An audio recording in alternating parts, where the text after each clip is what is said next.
The troop commander orders the troop to pass in review.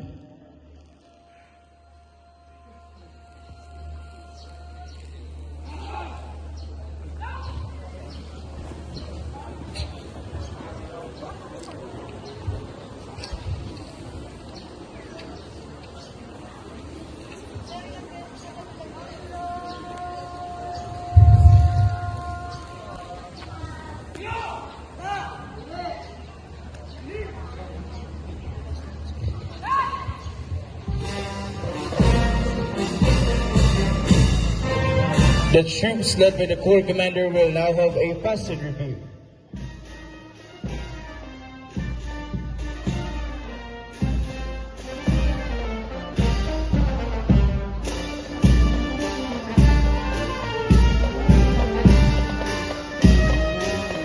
Ladies and gentlemen, passing before you is the Tromix ROTC Corps of Cadets led by the Troop Commander, Cadet Colonel Rain and Sandy Almani, First Class, Corps Commander and his staff.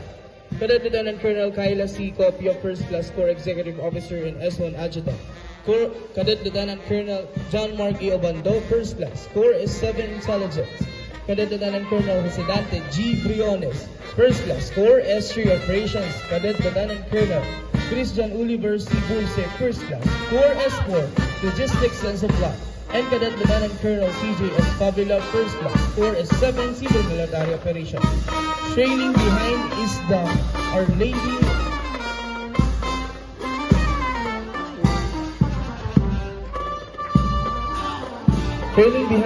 Our Lady of Mediatrix Brass Band under the baton of Joshua Silvia. Alpha Company Commander, Cadet Major Sean Hill Chandler M. Cortez, Second Class. Executive Officer, Cadet Second Lieutenant Kim Kirby Acosta, Third Class.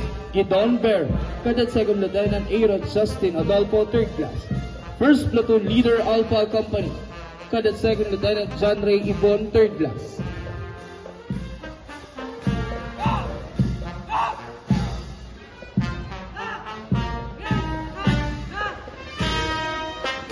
Second Platoon Leader, Alpha Company, Cadet Second Lieutenant Rafael Matthew Casiguran.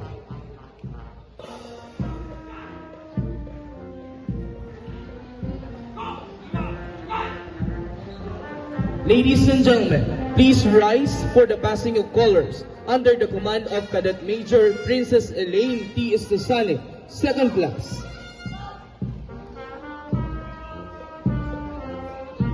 Thank you.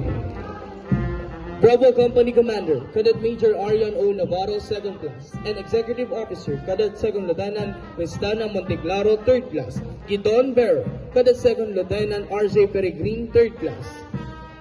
First Platoon Leader, Bravo Company, Cadet Second Lieutenant Christian Aaron Alvarez, Third Class.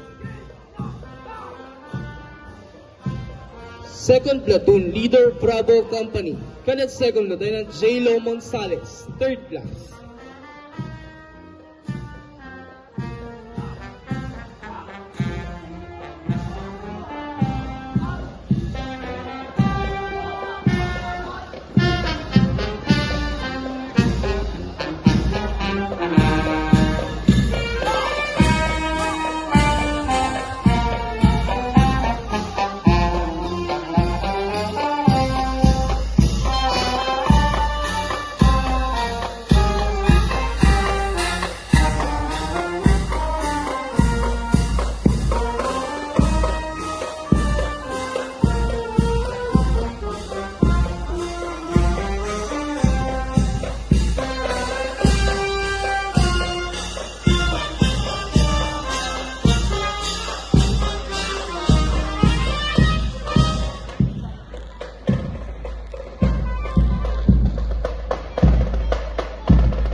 Ano niya?